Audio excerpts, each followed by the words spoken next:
যদি এক যারা পরিমাণে কলবের মধ্যে গুনাহ থাকে, আমলনামার মধ্যে গুনাহ থাকে, আমার মাওলা পাক রব্বুল আলামিন জাহান্নামের ফয়সালা দিও, আল্লাহ তুমি মাফ করিয়া দাও। বাবরে নবী আলাইহিস সালাতু ওয়াস সালাম সাহাবায়ে কেরাম রিদওয়ানুল্লাহি তাআলা আলাইহিম আজমাইনদেরকে নিয়ে বসা। হঠাৎ তিনি একটা আওয়াজ পাইলেন। নবী আলাইহিস সালাতু ওয়াস সালাম বললেন, আমার সাহাবারা জানো কিসের আওয়াজ? সাহাবারা বললেন, আল্লাহ ও আল্লাহর রাসূল ভালো জানেন। তখন নবী আলাইহিস সালাতু ওয়াস সালাম বলেন, হে আমার সাহাবারা, 70 বছর আগে জাহান্নামের উপর থেকে একটা পাথর নিক্ষেপ করা হয়েছিল। আজকে 70 বছর পরে সেই পাথর গিয়া জাহান্নামের নিচে ঠেকছে। এই মাত্র তার আওয়াজ তোমরা পাইছো। যখন জাহান্নামীদেরকে জাহান্নামে ফালাইয়া দেওয়া হবে, 70 বছর পর্যন্ত জাহান্নামের নিচে যাইতেই থাকবে, যাইতেই থাকবে। ওই আগুনের মধ্যে যাইতেই থাকবে, যাইতেই থাকবে।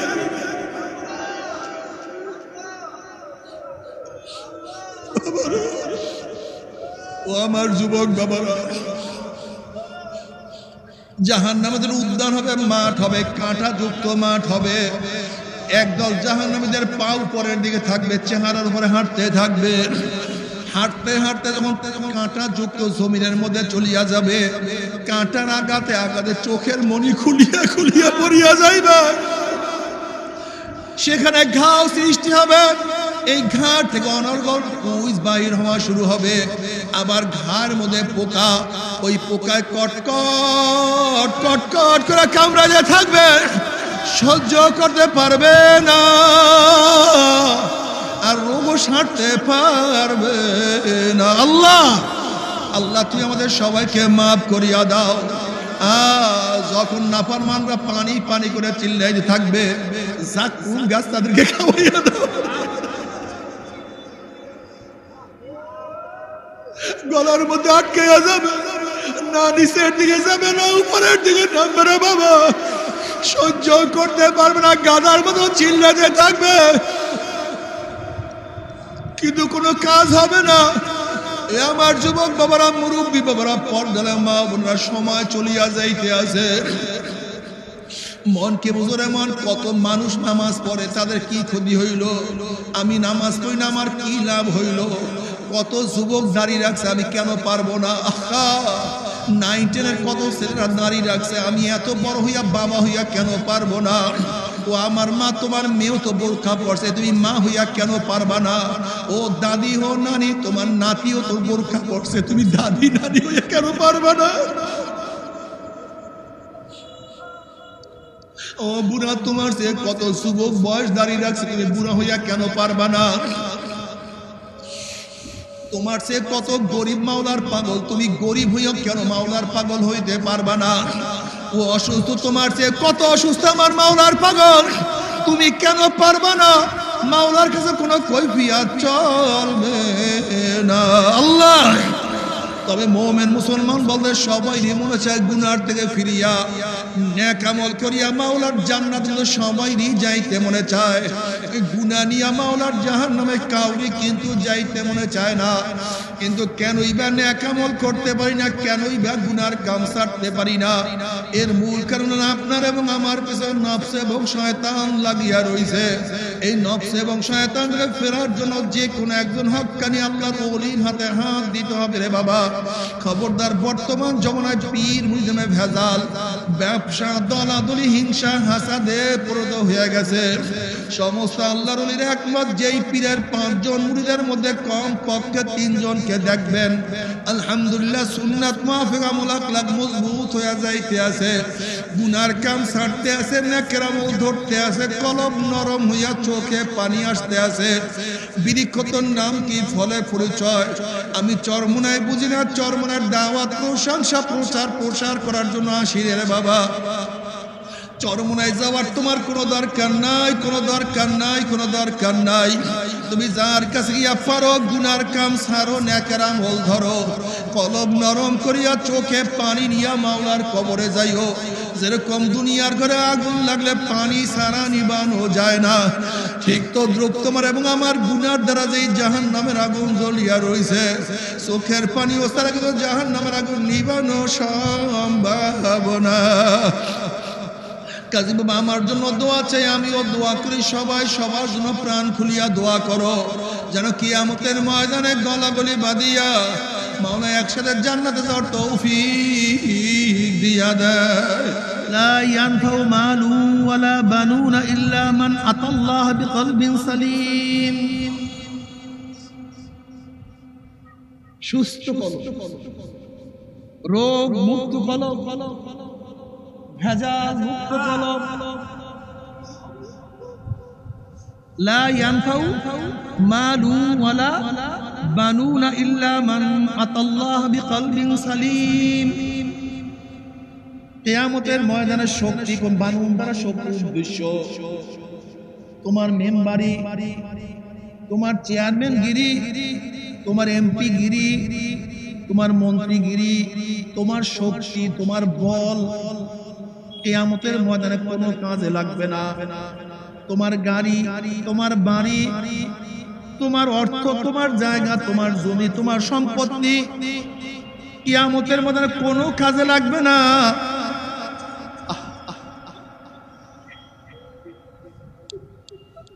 ইল্লা মান আতাল্লাহ বিকলবিন সালিম, রোগ মুক্ত কলব, ভেজাল মুক্ত কলব, যেই কলবের মধ্যে কোনো ভেজাল নাই, নাই কোনো কেবের, যেই কলবের মধ্যে নাই কোনো রিয়া,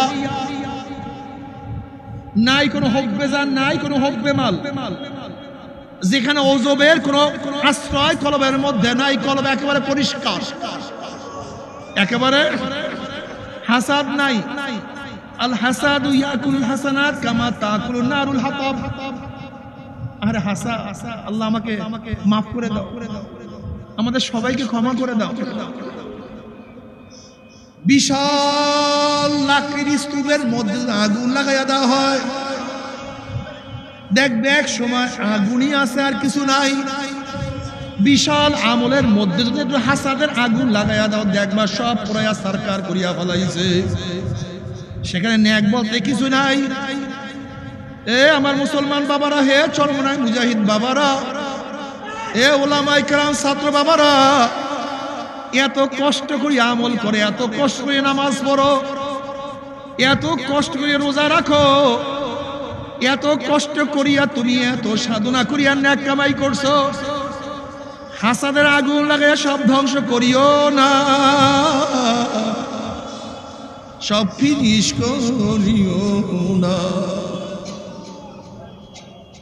ইয়া আইয়ুহাল্লাযীনা আমানুত্তাকুল্লাহ ওয়া কুনু মা'আস সাদিকিন। খবরদার, দেখো সত্য বলে না মিথ্যা বলে, খুব ভালো মতো বুঝবা। এ যুবকরা, এ যুবক, এক রাবি যদি 1 লক্ষ হাদিস বয়ান করে, কত লক্ষ জীবনে একটা মিথ্যা কথা বলে, ওলামায়ে কেরাম কি বলে?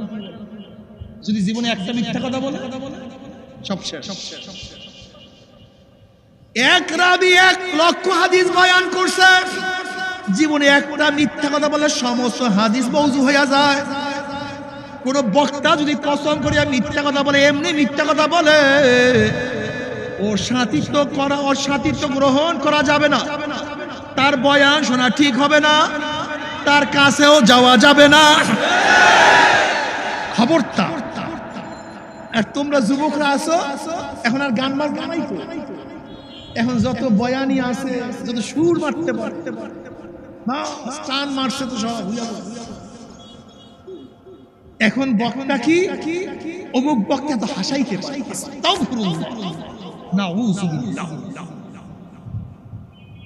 আমার কথার দ্বারা কেউ হাসবে, এই নিয়াতে কথা বলাই তো যায়। বলে বক্তা কি হাসাইতে, কিসের ওয়াজ নসিহত, কোথায় চলে গেছে বক্তা? হট করে হাসে, সম্পূর্ণ হারাম। কক্ক হাসি, আওয়াজ দিয়ে হাসি দেওয়াই তো হারাম, জায়েজ না। বয়ান, হাসির যুবকরা এখন যাত্রা মাত্রা বাদ দিয়া এখন এই যাত্রার আনন্দ পাইতেছে ওয়াজের মধ্যে। বক্তারা স্টেজে বৈশা এই পুরা সেই কি কি না কি করে, মানে আশ্চর্য বিষয়। এর নাম ওয়াজ নসিহত। ওয়াজ নসিহতে যাওয়ার সময় যুবকরা কি বলে, ভাই আজকে হাসতে হাসতে পেট ব্যথা হয়ে গেছে। অথচ উচিত ছিল কি, কানতে কানতে চক্ষু লাল হয়ে যাবে। ওয়াজ নসিহতে যাওয়ার পরে কানতে কানতে চক্ষু লাল হয়ে যাবে, অস্থির হয়ে যাবে, জীবনে করছি দেখছি। আর এখন যাওয়ার সময় বলে, ভাই আজকা আরে বয়ান যা করছে। বক্তা দাড়ি সাথে বক্তা হয়ে গেছে, টুপি থাকে না বক্তা, বেপর্দা তারা বক্তা। আল্লাহ তুমি মাফ করিয়া দাও। বেপর্দা বক্তা, দাড়ি সাথে বক্তা, টুপি থাকে না বক্তা, গলাস আল্লাহ আমাকে মাফ করে। আমার জন্য তো বয়ান করা জায়েজ না, কিন্তু কেন করি? থানবী রাহমাতুল্লাহ আলাইহি বলছেন, এই নিয়তে করো যেন যেই বয়ানগুলি করো সেই বয়ানগুলো তোমার মধ্যে আমলে পরিণত হয়ে যায়। এই নিয়তে বয়ান করো, নাহলে ভাবিয়েন না এই আমলগুলি আমার মধ্যে আছে।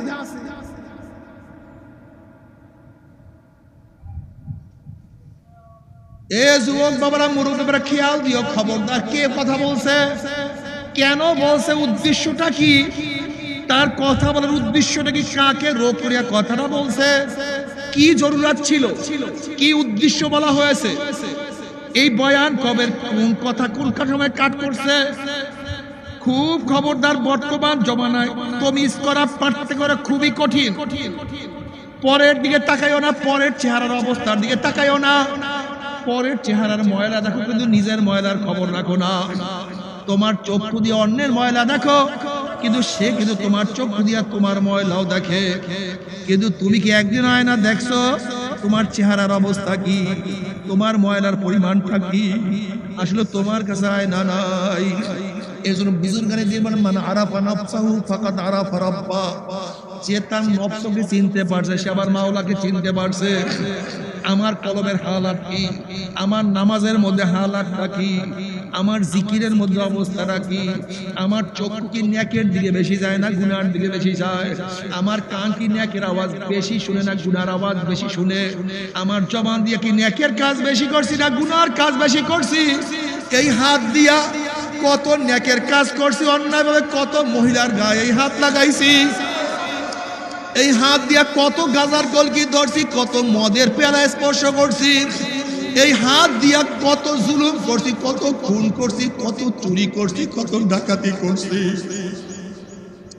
এই হাত দিয়া কত অন্যায় করছি। এই পাও দিয়া কি নেকের দিকে বেশি হাঁটছি না গুনার দিকে বেশি হাঁটছি। গুনাহটা করছি, তওবা করতে পারছি কি পারি নাই। আবার তওবা যা করছি আমার মাওলায় মাফ করছে কি করবে। খবরদার, হিসাব নিকাশ না মিলাইয়া কেউ মাওলার কবরে যাইও না। কবরে গিয়া চরমনার পরিচয় দিলে কোনো লাভ হবে না। আমি মুফতি, আমি মুহাদ্দিস, আমি পীর, আমি কুরাইশ বংশের লোক, আমি সৈয়দ বংশের লোক, আমি চৌধুরী বংশের লোক, আমি আওয়ামী লীগ, আমি বিএনপি, আমি জাতীয় পার্টি, আমি প্রাইম মিনিস্টার, আমি প্রেসিডেন্ট, আমি মন্ত্রী, আমি পীর সাহেব, আমি মুরিদ, এ কোনো পরিচয় আমার মাওলার দরবারে কোনো কাজ হবে না, কোনো কাজে লাগবে না। ইল্লা মান আতাল্লাহ বিকলবিন সালিম। আমার পর্দালে মা বোনেরা, পুরুষদের কাছে মান রব্বুকা ওয়া মা দীনুকা ওয়া মান নাবিয়ুকা। মহিলাদের কাছে একই প্রশ্ন, ধনীর কাছে একই প্রশ্ন, গরিবের কাছে একই প্রশ্ন, আলেমের কাছে একই প্রশ্ন, পীরের কাছে একই প্রশ্ন, মুরিদের কাছে একই প্রশ্ন। যদি জবাব ঠিক মতো দিতেই পারো, আল্লাহ যখন প্রশ্ন মান রব্বুকা ওয়া মা দীনুকা ওয়া মান নাবিয়ুকা, জনাবে মুহাম্মদ রাসূলুল্লাহ সাল্লাল্লাহু আলাইহি ওয়াসাল্লামের রওজার সাথে সুরাত হয়ে যাবে, রাস্তা হয়ে যাবে। বলবে মান হাযার রাজুল, চেন ওই ব্যক্তিকে। আহা, আল্লাহ পাকের বান্দা বান্দি দেখিয়ে চিনিয়া ফেলাবে।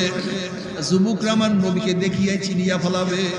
আমার নবীর মাথায় টুপি, যুবকের মাথায় টুপি, আমার নবীর চেহারার সাথে তার চেহারার মিল, আমার নবীর পোশাকের সাথে তার পোশাকের মিল, আমার নবীর দলের সাথে তার দলের মিল, আমার নবীর নীতি আদর্শের সাথে তার নীতি আদর্শের মিল, আমার নবীর সাথে তার নেতার মিল দেখিয়ে চিনিয়া ফেলাবে যে আমার নবী জনাব মুহাম্মদুর রাসূলুল্লাহ সাল্লাল্লাহু আলাইহি ওয়াসাল্লাম, এই যে আমার নবী জনাব মুহাম্মদুর রাসূলুল্লাহ সাল্লাল্লাহু আলাইহি ওয়াসাল্লাম। অমনি আমার মাওলা ডাক দিবে, সাদাকা আবদি, আমার বান্দা সত্য কথা বলছে। ওয়া আফরুজুল ফরাশা মিনাল জান্নাহ ওয়া আলবিসু মিনাল জান্নাহ। এই ফেরেশতা বান্দা বান্দির গায়ের মধ্যে জান্নাতের পোশাক লাগাইয়া দে, জান্নাতের বিছানা বিছাইয়া দে, জান্নাতের নাজ নেয়ামতের গোটা কবর থেকে ভরিয়া দে, জান্নাতের সুরাগ করিয়া দে। আল্লাহ কবুল করিয়া নাও, আল্লাহ তুমি কবুল করিয়া নাও। কিন্তু নাফরমান বদমাশ বেঈমান দেখবেন নবীর মাথার সাথে তার মাথার মিল নাই, নবীর চেহারার সাথে তার চেহারার মিল নাই, নবীর দলের সাথে ওর দলের কোনো মিল নাই, নবীর নীতি আদর্শের সাথে নীতি আদর্শের কোনো মিল নাই, নবীর সাথে ওর নেতার কোনো মিল নাই। অমনি নাফরমান আমার নবীকে দেখিয়া চিনিতে পারবে না।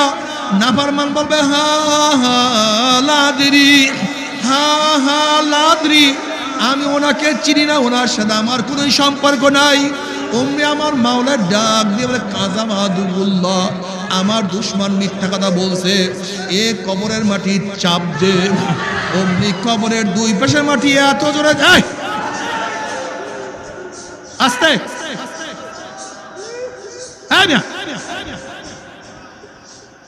এ কবরের মাটি চাপ দে।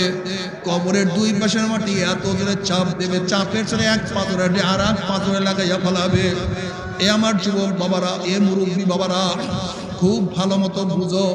ইমাম গাজ্জালী রাহমাতুল্লাহ আলাইহি বলেন, গরিবের তুলনায় বড়লোকদের কবরের শাস্তি 70 গুণ বেশি অনুভব হবে। যখনই সাপে কামড়ানো শুরু করবে, গুর্জের বাড়ি শুরু হইয়া যাবে, অমনি বড়লোকদের মনে পড়বে আমার বাড়ি এত দামি ছিল, আমার খাট এত দামি ছিল, আমার বাড়ির মধ্যে রুমের মধ্যে কত সুন্দর এসির ব্যবস্থা, কত খাদেম, কত খুদ্দাম, কত খাদেম, কত সুন্দর ফুলের বাগান, কত গেটের দারোয়ান, আমার কত ইজ্জত, কত সম্মান, আমার গাড়ি এত দামি ছিল। আমি সামান্য একটু আঘাত পাইল, সিঙ্গাপুর থাইল্যান্ড গিয়ে চিকিৎসা করাই, সামান্য ব্যথাও সহ্য করতে পারতাম না। আজকে এই শাস্তি যখন দুনিয়ার সমস্ত নিয়ামতের কথা মনে পড়বে, ওইদিকে সাপের কামও শুরু হয়ে যাবে। মনে হয় 70 গুণ বেশি কষ্ট অনুভব হবে। এ বড় লোক বাবা, আজকে ছোট্ট একটা কাঁটার আঘাত সহ্য করতে পারো না বাবারে। আজকে খালি পায়ে জমিনের মধ্যে হাঁটতে পারো না, পায়ে পায়ে কষ্ট, পায় ব্যথা লাগে। আজকে খালি বিছানায় শুইতে পারো না, আর কবরের মধ্যে মাটির মধ্যে কেমনে শুইবে। আল্লাহ না করুক যদি কবরটা আগুন হইয়া যায়।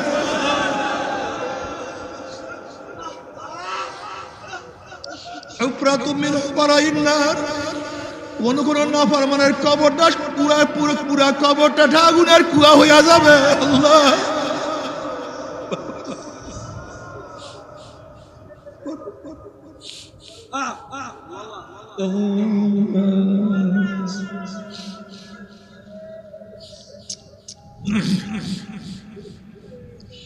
আল্লাহ আল্লাহ। বাবা তুমি কি মনে করো আল্লাহ আল্লাহ রাসূল মিথ্যা কথা বলছে নাকি রে বাবা? আমি একবার খুলনা মাহফিলে গেলাম, এক ব্যক্তি তার ছেলেকে তার সাথে নিয়ে আসছে। ওই ব্যক্তি বলছে হুজুর আমার ছেলেটা হাফেজ, দেখেন আমার ছেলে কি বলে। আমি বললাম বাবা কি বলতে চাও বলো। তাহলে হুজুর আমার বাড়ির দরজা কবরস্থান, আমি যখন সন্ধ্যার পরে ঘরের থেকে নামলাম, হঠাৎ যখন কবরের দিকে নজর পড়ছে, দেখি কবরের মধ্যে আগুন।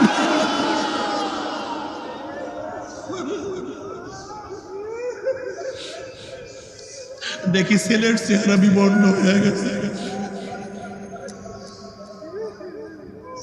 বাবার নবী আলাইহিস সালাতু ওয়াস সালাম ফরমান, আমি যা জানি তা যদি তোমরা জানতা, আমি যা জানি তা যদি তোমরা জানতা, তাহলে আনন্দের বিছানায় স্ত্রীর সাথে থাকতে পারত না। তোমরা পাগলের মতো জঙ্গলে জঙ্গলে ঘুরতে, খানা পিনা ঠিক মতো খাইতে পারত না।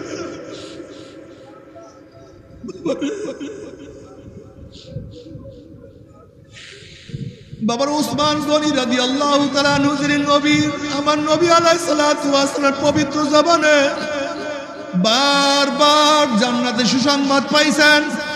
এই ওসমান গনি রাদিয়াল্লাহু তাআলা কবর দেখলে এত জোরে কান্নাকাটি করতেন, দাড়ি ভিজিয়া ভিজিয়া পানি পড়তে থাকতো।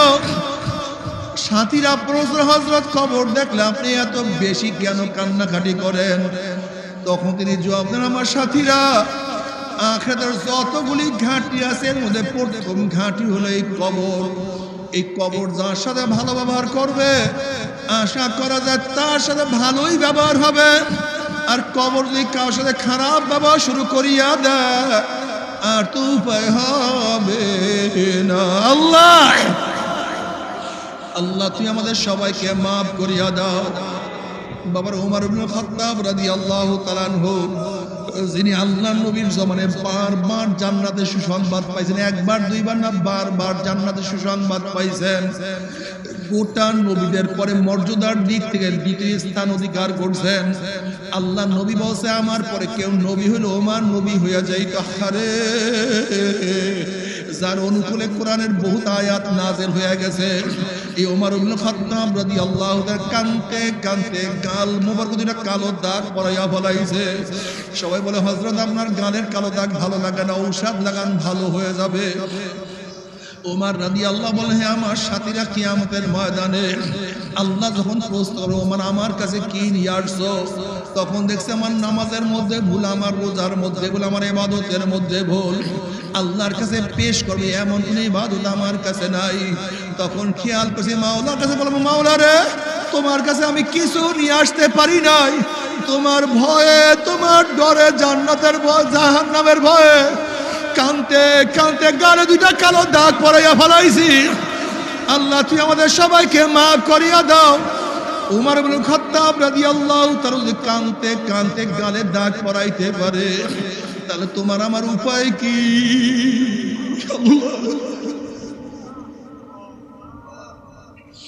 বাবা আব্দুল কাদের জিলানী রাহমাতুল্লাহ আলাইহি, আব্দুল কাদের জিলানী রাহমাতুল্লাহ আলাইহি, যাকে সবাই আমরা বড় পীর বলি, কত বড় বুজুর্গ ছিলেন, সমস্ত পীরদের তিনি পীর। এই আব্দুল কাদের জিলানী রাহমাতুল্লাহ আলাইহি কাবা শরীফের সাথে মাথাটা টাকার বলে, মাওলা রে, যদি কিয়ামতের ময়দানে আব্দুল কাদেরকে মাফ নাই করো, যদি কিয়ামতের ময়দানে আব্দুল কাদেরকে মাফ নাই করো, আব্দুল কাদেরকে অন্ধ করিয়া উঠাইও, কিয়ামতের ময়দানে হাত পার মধ্যে জাহান্নামের শিকার লাগিয়া যায়, এই লজ্জা আমি সহ্য করতে পারবো না।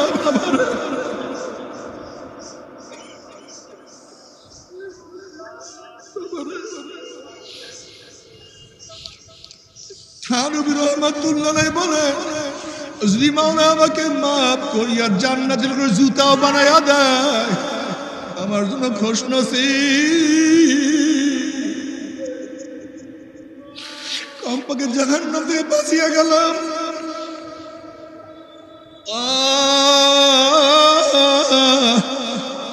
আব্বাজান রাহমাতুল্লাহ আলাইহি যখন বাডেম হসপিটালে ছিলেন, আমি একবার দেখার জন্য যখন হসপিটালের কামরার মধ্যে ঢুকলাম, আব্বাজান একা।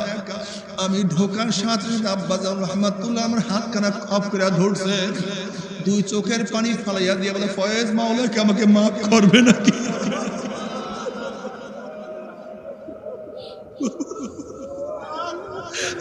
আব্বাজান জীবনটাকে দিনের জন্য শেষ করিয়া ফেলাইছে। ছেলে হিসেবে আপনার ছেলেও ঠিক মতো আমরা পাইতাম না, জীবনে সবরে সবরে কাটাইয়া দিছে। মাওলা আপনাদেরকে মাফ করবেন, আমার মাওলা কাকে মাফ করবে? কিন্তু বাবা তোমার আমার মধ্যে ভয় নাই, কোনো চিন্তা নাই। তোমার সে আমার সে বড় কপাল পড়ার কেউ হইতে পারে না। বাবা সব সময় নিজের দিকে খেয়াল করা আমার কি উপায়? আমার ইবাদতের অবস্থা কি, আমার আমলের অবস্থা কি, আমার আখলাকের অবস্থা কি? কিয়ামতের ময়দানে কোনো ইলম চলবে না, কোনো মাল কাজ হবে না, কোনো বড় লুকি কোনো ফায়দা হবে না, ক্ষমতার কোনো লাভ না। ইল্লা মান আতাল্লাহ বিকলবিন সালিম। যাদের কলব সুস্থ থাকবে আমার মাওলা তাদেরকে জান্নাতের ফয়সালা দিয়া দিবে। ওয়ামান ইয়ামাল মিসকালা যাররাতিন শাররান ইয়ারা। এক যাররা পরিমাণ কলবের মধ্যে গুনাহ থাকে, আমল নামার মধ্যে গুনাহ থাকে, আমার মাওলা পাক রব্বুল আলামিন জাহান্নামের ফয়সালা দিও, আল্লাহ তুমি maaf করিয়া দাও। বাবারে নবী আলাইহিস সালাতু ওয়াস সালাম সাহাবায়ে কেরাম রিদওয়ানুল্লাহি তাআলা আজমাইনদেরকে নিয়ে বসা। হঠাৎ তিনি একটা আওয়াজ পাইলেন। নবী আলাইহিস সালাতু ওয়াস সালাম বললেন, আমার সাহাবারা জানো কিসের আওয়াজ? সাহাবারা বললেন, আল্লাহ ও আল্লাহর রাসূল ভালো জানেন। তখন নবী আলাইহিস সালাতু ওয়াস সালাম বললেন, হে আমার সাহাবারা, 70 বছর আগে জাহান্নামের উপর থেকে একটা পাথর নিক্ষেপ করা হয়েছিল। আজকে 70 বছর পরে সেই পাথর গিয়া জাহান্নামের নিচে ঠেকছে। এই মাত্র তার আওয়াজ তোমরা পাইছো। যখন জাহান্নামীদেরকে জাহান্নামে ফালাইয়া দেওয়া হবে, 70 বছর পর্যন্ত জাহান্নামের কাছে যাইতেই থাকবে, যাইতেই থাকবে।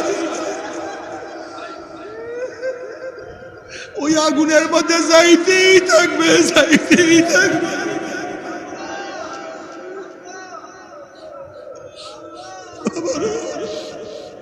ও আমার যুবক বাবারা, জাহান্নামীদের উদ্যান হবে, মাঠ হবে, কাঁটা যুক্ত মাঠ হবে। একদল জাহান্নামীদের পা উপরের দিকে থাকবে, চেহারার উপরে হাঁটতে থাকবে। হাঁটতে হাঁটতে যখন কাঁটা যুক্ত জমিনের মধ্যে চলিয়া যাবে, কাঁটার আঘাতে আঘাতে চোখের মনি খুলিয়া খুলিয়া পড়িয়া যাইবে। সেখানে ঘাও সৃষ্টি হবে। এই ঘাট থেকে অনর্গল কুইজ বাহির হওয়া শুরু হবে। আবার ঘাড় মধ্যে পোকা, ওই পোকায় কটকট কটকট করে কামড়াতে থাকবে, সহ্য করতে পারবে না, আর রোগও সারতে পারবে না। আল্লাহ আল্লাহ তুই আমাদের সবাইকে মাফ করিয়া দাও। যখন নাফরমানরা পানি পানি করে চিল্লাইতে থাকবে, জাকুম গাছ তাদেরকে খাওয়াইয়া দাও। গলার মধ্যে আটকে যাবে, না নিচের দিকে যাবে, না উপরের দিকে নামবে রে বাবা, সহ্য করতে পারবে না, গাদার মতো চিল্লাতে থাকবে, কিন্তু কোনো কাজ হবে না। এ আমার যুবক বাবারা, মুরব্বী বাবারা, পর্দার মা বোনরা, সময় চলিয়া যাইতে আছে। মনকে বুঝরে মন, কত মানুষ নামাজ পড়ে, তাদের কি ক্ষতি হইল? আমি নামাজ পড়ি না, আমার কি লাভ হইল? কত যুবক দাঁড়িয়ে রাখছে, আমি কেন পারবো না? 9, 10 কত ছেলেরা দাঁড়িয়ে রাখছে, আমি এত বড় হইয়া বাবা হইয়া কেন পারবো না? ও আমার মা, তোমার মেয়েও তো বোরখা পড়ছে, তুমি মা হইয়া কেন পারবা না? ও দাদি হো নানি, তোমার নাতিও তো বোরখা পড়ছে, তুমি দাদি নানি হইয়া কেন পারবা না? ও বুড়া, তোমার সে কত যুবক বয়স দাঁড়িয়ে রাখছে, তুমি বুড়া হইয়া কেন পারবা না? তোমার সে কত গরিব মাওলার পাগল, তুমি গরিব হইয়া কেন মাওলার পাগল হইতে পারবা না? ও অসুস্থ, তোমার সে কত অসুস্থ আমার মাওলার পাগল, তুমি কেন পারবা না? মাওলার কাছে কোনো কৈফিয়ত চলবে না।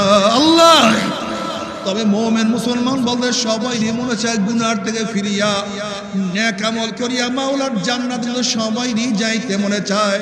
এই গুনাহ নিয়া মাওলার জাহান্নামে কাউরি কিন্তু যাইতে মনে চায় না। কিন্তু কেনই বা নেক আমল করতে পারি না, কেনই বা গুনার কাম ছাড়তে পারি না? এর মূল কারণ আপনার এবং আমার পেছনে নফস এবং শয়তান লাগিয়া রইছে। এই নফস এবং শয়তানকে ফেরার জন্য যে কোনো একজন হক্কানি আল্লাহর ওলির হাতে হাত দিতে হবে রে বাবা। খবরদার, বর্তমান জমানায় পীর মুরিদমে ভেজাল, ব্যবসা, দলাদলি, হিংসা, হাসাদে পুরোদ হয়ে গেছে। সমস্ত আল্লাহর ওলির একমত, যেই পীরের 5 জন মুরিদের মধ্যে কম পক্ষে 3 জনকে দেখবেন আলহামদুলিল্লাহ সুন্নাত মুআফিক আমল আখলাক মজবুত হয়ে যাইতে আছে, গুনার কাম ছাড়তে আছে, নেকের আমল ধরতে আছে, কলব নরম হইয়া চোখে পানি আসতে আছে। বিরিক্ষতর নাম কি, ফলে পরিচয়। আমি চরমুনায় বুঝি না, চরমুনার দাওয়াত প্রশংসা প্রচার করার জন্য আসি রে বাবা। চরমুনায় যাওয়ার তোমার কোনো দরকার নাই, কোনো দরকার নাই, কোনো দরকার নাই। তুমি যার কাছে গিয়া পারো গুনার কাম ছাড়ো, নেকের আমল ধরো, কলব নরম করিয়া চোখে পানি নিয়া মাওলার কবরে যাইও। যেরকম দুনিয়ার ঘরে আগুন লাগলে পানি ছাড়া নিবানো যায় না, ঠিক তো দ্রুপ তোমার এবং আমার গুনার দ্বারা যেই জাহান্নামের আগুন জ্বলিয়া রইছে, চোখের পানি ও ছাড়া কিন্তু জাহান্নামের আগুন নিবানো সম্ভব না। কাজী বাবা, আমার জন্য দোয়া চাই, আমিও দোয়া করি, সবাই সবার জন্য প্রাণ খুলিয়া দোয়া করো, যেন কিয়ামতের ময়দানে গলাগলি বাঁধিয়া মাওলা একসাথে জান্নাতে যাওয়ার তৌফিক দিয়া দেয়। আল্লাহুম্মা আমিন, আল্লাহুম্মা আমিন। ও আমার পর্দার মা আপনারা 2 হাত তুলিয়া মাওলার দরবারে কান্দো আর মাওলার কাছে মাপ চাও। কান্না না আসলে মনের ভিতরে মন, একদিন এই ঘরের দরজা নতুন বউ হইয়া উঠছিল রে মন। কত মেয়েগুলোকে শরবত খাওয়াইছে, কত মেয়েগুলোকে বাতাস করছে, আবার একদিন এই ঘরের দুয়ার দিয়ে মরলা শুয়া বাইর হব। ছেলে কান্দে মামা করে, মেয়ে কান্দে মামা করে, ওরে মন জবাব তো আর দিব না। আল্লাহ আল্লাহ কত আলেম ওলামাত নেহাত তুললাম রে মাওলা। আল্লাহ কত সাদা দাড়িওয়ালা ভাইদেরকে নেহাত তুললাম রে মাওলা। আল্লাহ কত বেগুনার না বলে তালবে আলিম ভাইদেরকে নেহাত তুললাম রে মাওলা। আল্লাহ কত জাকিরি শাকিরি তোমার খাস খাস বান্দাদেরকে নেহাত তুললাম রে মাওলা। আল্লাহ আমি তো গুনাহগার, আমার দিকে না তাকাইয়া তোমার যেই বান্দার হাত পছন্দ তার ছিল আমাদের সবাই গুনাহ কথা মাফ করে দাও। আল্লাহ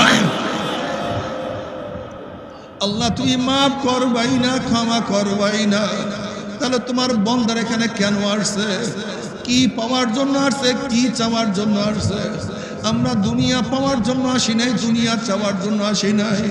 আল্লাহ আমরা কেউ নামাজ কাজা করিয়া ফেলাইছি, কেউ রোজা ছাড়িয়া দিছি, কেউ বেপরদা অপকর্মের মধ্যে লিপ্ত হয়ে গেছি, কেউ হারাম কবিরা গুনাহ করিয়া ফেলাইছি। আল্লাহ আমরা জাহান্নামের কাজ করিয়া ফেলাইছি। আল্লাহ জাহান্নামের খাতা থেকে আমাদের নামটা কাটিয়া দাও।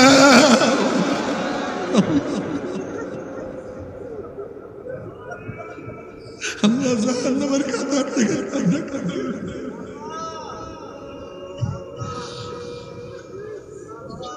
জান্নাতুল ফেরদাউসের মধ্যে নামটা উঠাইয়া দাও। আল্লাহ কলব থেকে পরিষ্কার করিয়া দেয়।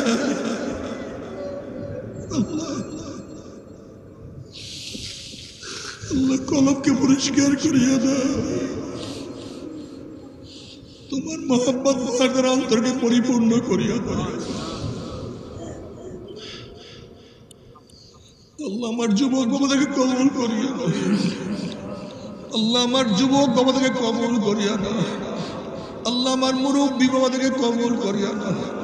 আল্লাহ আমার মা বোনদেরকে কবুল করিয়া না। আল্লাহ আমরা যারা হাত তুললাম জানি না কার মা নাই, বাবা নাই, স্ত্রী নাই, পুত্র নাই, সন্তান নাই,